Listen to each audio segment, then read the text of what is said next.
So, if you'll excuse me, I'm going to read this address wearing a pair of spectacles that are more than 80 years old and belong to an Iraqi Jewish man from Baghdad. The eyeglass case says Babylon Optical, located in the Iraqi capital. So these lenses of the past will help me see more clearly now. I'll hand this to pass around. People can see the label. Okay. So it's gotten to the point where I want to disappear. Every morning, as I wake up alongside my wife and my children, I'm faced not with the possibility of a new day, but with anxiety about the increasingly frequent comments and emails that I receive condemning my use of the term Arab Jew to describe my identity. These attacks come from strangers as well as people whom I believe to be allies and friends. Some from ardent right-wing Zionists, some from Arab nationalists.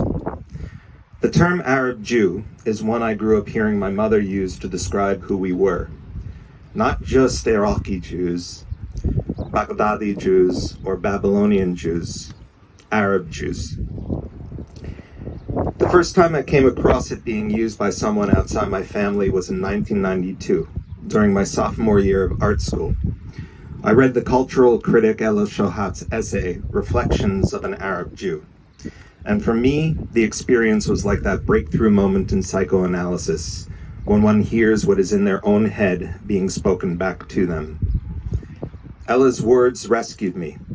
They verified who I am for me and for others, and also they confused who I am. Ella speaks about Arab Jew as a hyphenated term joining together Arab and Jew, and she regards this punctuation mark as a bridge and also as a suture, a remembering and a remembering or reattachment of severed parts. Since the Nakba in 1948, the two words have been mobilized as irreconcilable binaries, an oxymoron when put together. But for my grandparents and multitudes of other Mizrahi Jews, this was a normal identity. It feels odd to want to disappear when so much of my work is about reappearing, be it destroyed objects that connect a destroyed life, or customs and traditions that I wield not nostalgically but as a blueprint for the future. Still, I feel a volatile and unjust pressure to admit I've made a misstep in identifying as an Arab Jew and doing the work that I do, as if I should apologize for who I am. I feel like a mess, like a building under constant deconstruction and renovation, with a sign hanging out front that says, "Please pardon our appearance." We might say the same about the place we find ourselves in. When I was shown this landscape as a potential site for my work in Sharjah, I immediately thought of my ongoing project Return, through which, in 2006, I attempted to import Iraqi dates to the US for the first time in over 40 years. During that project, I learned about the collapse of the Iraqi date industry as a result of UN sanctions, the US-led invasion of 2003, and more recently, climate change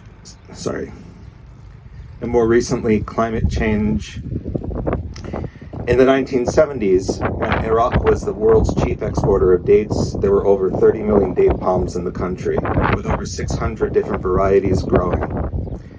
By the end of the Iraq-Iran war, that number had been halved to about 16 million. At the end of the US-led invasion, less than 3 million remained.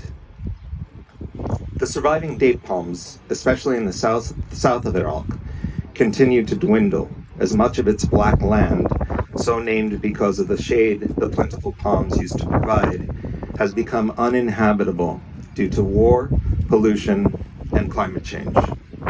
Disease plagues many trees, causing their trunks to go flaccid and their crowns to fall off as if beheaded. The stumps are left to burn under the sun, appearing scorched. My experience of visiting the oasis town of Al-Deid was a visceral one, as if I'd been transported to Iraqi terrain that I knew of only through stories and photographs. It made me think of my visit to a shrine called Ensuji, located on the northern end of Kyoto, Japan. Ensuji features a rock and moss contemplation garden, behind which one can see in the distance Mount Hiei and a lush green forest. A caption at the shrine, much like a museum accession label, lists where the stones come from, what type of moss is growing, and itemizes the mountain as part of the garden. This technique of enlisting pre-existing natural elements in a formal arrangement is called shake, or borrowed landscape. My project for the Sharjah Biennial is to simply call this place an Alved, borrowed landscape, 30.3193 degrees north by 48.2543 degrees east. The coordinates correspond to Al-Siba, Iraq, where this scene unfortunately also exists.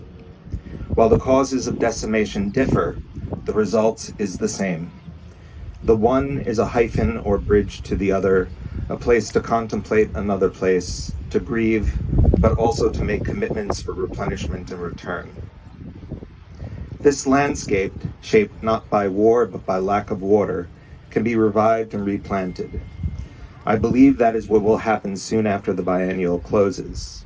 And what's kind of incredible is I came to visit this site in September and it was completely brown. And because of the rains in the last month, it's gone green. So there's something here for us. Indeed, this site has a tradition of diagnosis and healing. Just over there, is a building that was once a clinic. Behind it is a pool where fish infected with malaria were examined and treated. And I promise you, the fish we're having today are not those fish. Totally different fish. When I think of healing, I think of my father, a doctor who has committed his whole life to mending the breached and broken. Nevertheless, as a child, there was no one I was more scared of than my doctor, Fuad Muallim, an Iraqi Jew whose family had been close to my mother's family back in Baghdad and remained so in our new hometown of Great Neck, Long Island. Sometime in the mid-1990s, my father accidentally threw away a box that contained all my maternal grandparents' personal documents and some of their belongings from Iraq. I've since been searching for replacements on eBay to serve as surrogates for what might have been in there. I recently found an ID document bearing the name Muallim, like my childhood doctor. I will pass it around for you to look at more closely, and as I do not read Arabic, perhaps some of you can find some more interesting details. Also in the discarded box were my grandparents' exit documents. Here's another substitute I bought off of eBay. A placeholder for the ones my grandparents, my mother, and her siblings used when they finally left Iraq permanently in 1947 after living 6 years in India. Most of the Iraqi Jewish population would not exit the country until the 1950s. The laissez-passer was a symbol of the taskit al-jinsiyah, the relinquishment of Iraqi citizenship required for departing without the possibility of return.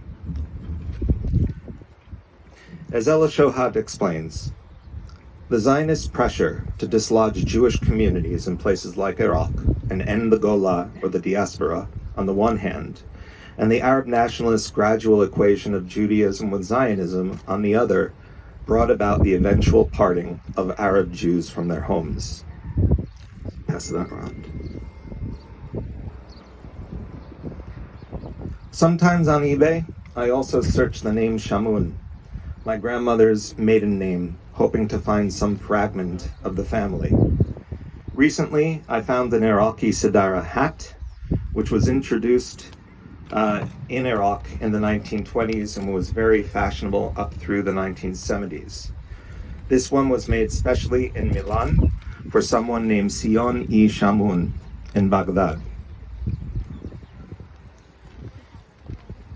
Doesn't quite fit, but I invite you to model it yourselves and have a look at the Arabic inscription on the inner leather lining.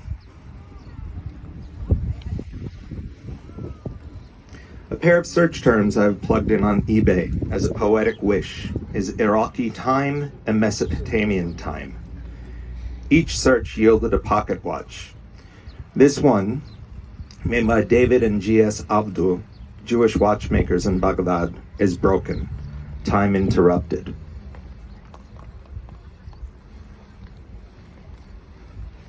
This one, made by the Mesopotamian Watch Company, with offices in Baghdad and Basra, still works. Time keeps ticking, but it requires a daily turn of the dial to ensure the possibility of the present and the future.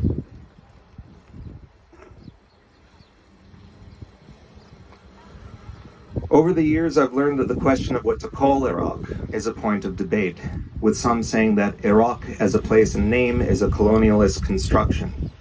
Some Iraqis I know still use the phrase Bilad al-Rafidain, the land between two rivers, which I love.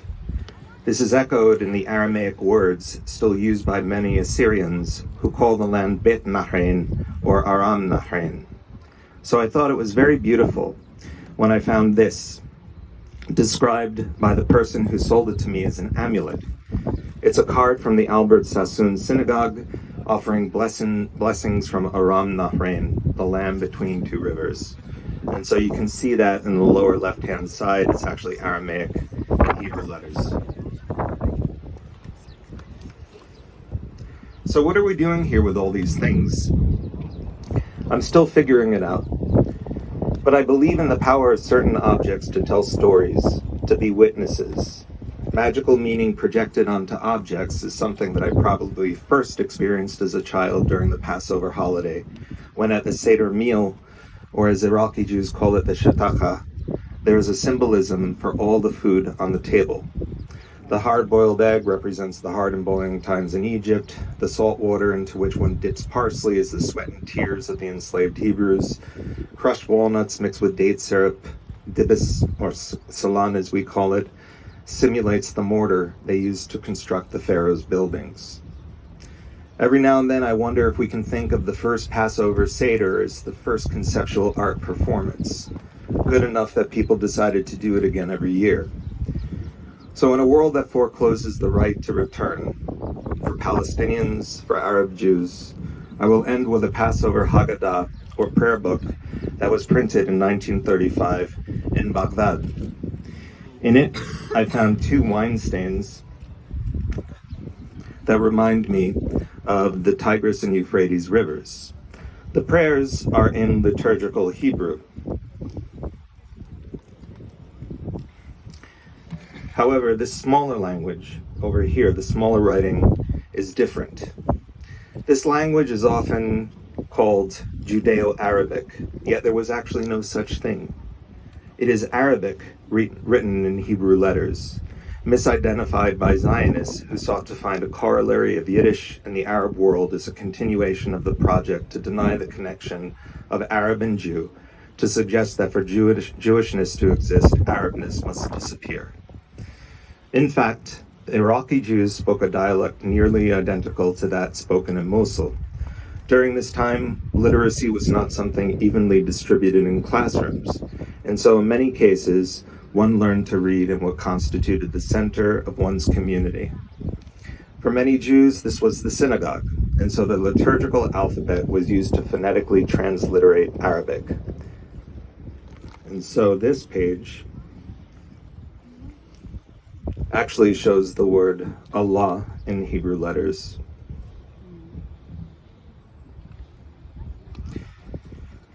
At the very end of the prayer book, I also found the northern section of a map of Palestine. All the towns and cities have their names written in Arabic. Where were the other sections, I wondered? Had this map from 1935 suddenly decided to partition itself? I looked again and again to find the missing part. One humid summer day, as I was turning the book's pages, I felt what seemed to be two that were stuck together. Carefully, I pulled them apart to reveal the second part of the map of Palestine. I'm still searching for the southern section.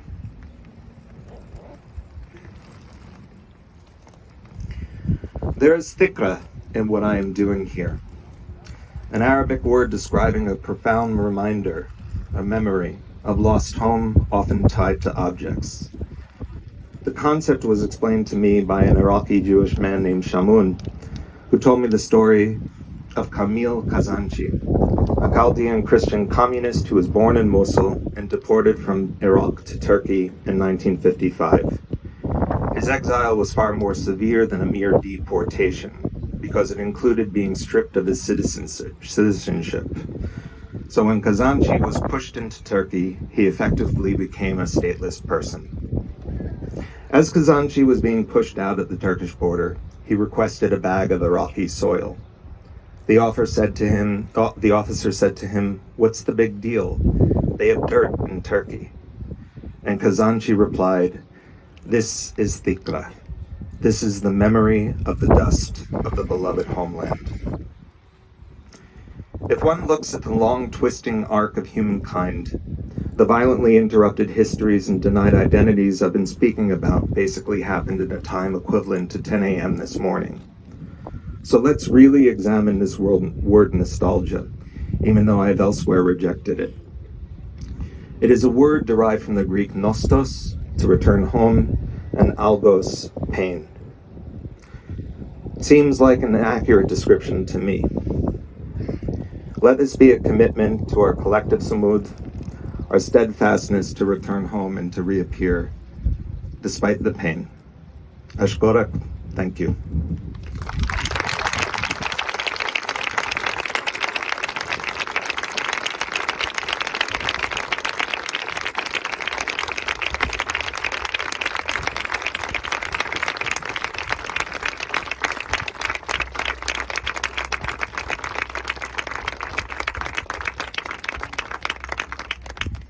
So some words about the fish. What we're having today is called mazguf. It's a dish that is considered the national dish of Iraq. It is a dish that goes back 3,000 years to Babylonian times. And it's made by fishing a carp out of the Tigris of the Euphrates, cutting it from the back, not the belly, so that you have this extra structure of the backbone, then putting it onto two skewers sideways, so it's butterflied open. It actually ends up looking like a surrealist fish, a mirror image of itself. And so then it cooks around a fire. Slowly, it smokes and it cooks. And so it can take anywhere from 45 minutes to 3 hours, depending on the size of the fish. And so what happens is people come and they create this social space, which we all witnessed before. Usually there's arak, okay? We're not going to talk about that. And meze,